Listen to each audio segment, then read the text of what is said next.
नामदेव जी रोज जाते थे विठ्ठल का दर्शन करने और रोज प्रार्थना करते, मेरी मैया रोज भोजन बनाती है, आप कभी पाने के लिए आओ ना ठाकुर जी।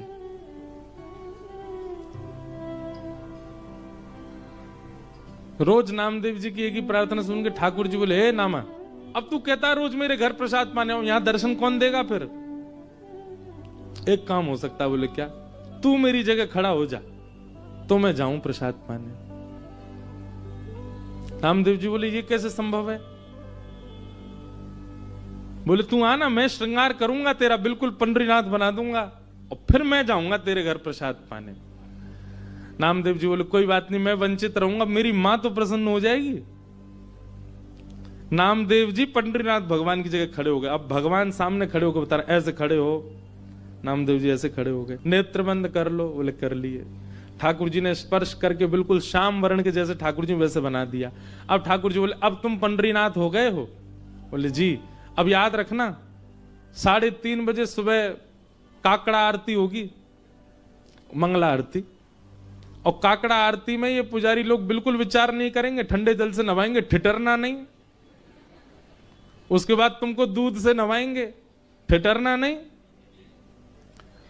नामदेव जी बोले, मुझे नहीं बनना पंडरीनाथ। बोले नहीं, अब तो तू खड़ा ही रहे यहीं पे, अब तेरे को भी तो पता चले मुझे क्या अनुभव होता है।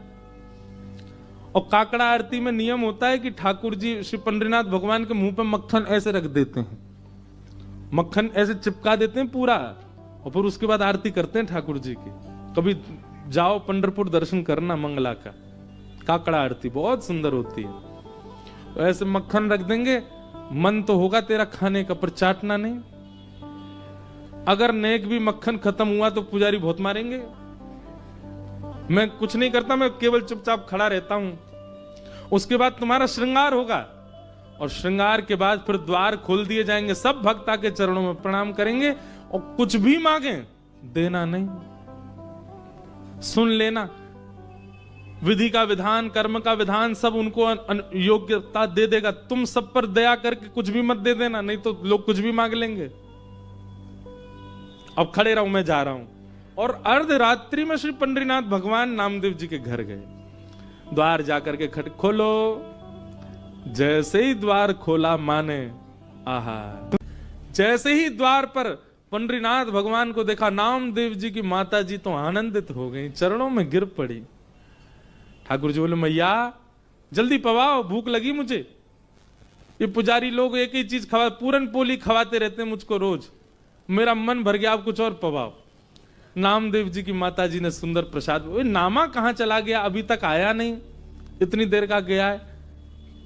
ठाकुर जी बोले, अभी मिलवाने ले चलूंगा नामदेव से, उससे पहले प्रसाद पा लो।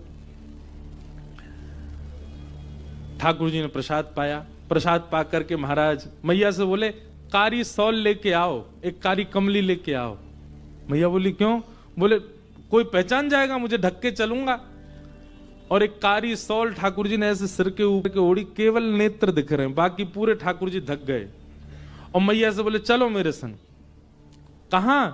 मंगला आरती हो रही है पंडरीनाथ भगवान की, और ठाकुर जी लाइन में खड़े हैं, जहां कतार में वैष्णव खड़े होते हैं, वहां नामदेव जी की मैया के साथ खड़े। नामदेव जी की मैया बोली, आप तो यहां खड़े हो, आरती किसकी हो रही है? बोले, नामदेव खड़ा है मेरी ओर, मेरी जगह नामदेव खड़ा, आज उसकी आरती होगी और मैं उसका दर्शन करूंगा। जैसे ही भीतर पहुंचे, श्री नामदेव जी की आरती चल रही है, पंडरीनाथ बन के खड़े हैं और दूर दर्शनार्थियों में खड़े श्री पंडरीनाथ जी बलैया ले रहे हैं। आहा, मेरा नामा कितना प्यारा लग रहा है, कितना सुंदर लग रहा है मेरा नाम। जैसे ही ठाकुर जी पहुंचे गर्भगृह में, तो नामदेव जी ने नेत्र खोल के ठाकुर जी को देखा। अब नामदेव जी घबराए, बोले, ये कहीं मुझे प्रणाम ना कर लें। ठाकुर जी बोले, आज तो नामा रोक नहीं पाएगा। और तुरंत ठाकुर जी ऐसे सिर झुका के वंदन, नामदेव जी के नेत्र सजल हो गए। ठाकुर जी बोले, रोइयो मत, पुजारी देख लेंगे, ठाकुर के आंसू आ रहे हैं। आहा, आज भी पंढरपुर में 365 दिन में एक दिन आता है, उस दिन आज भी यही भाव रखा जाता है कि श्री पंडरीनाथ भगवान नहीं, आज नामदेव जी खड़े हैं। और उस दिन जितने वैष्णव दर्शनार्थी आते हैं सबको प्रणाम करते हैं। क्यों? बोले इन वैष्णवों में कहीं ना कहीं पंडरीनाथ आए होंगे दर्शन करने के।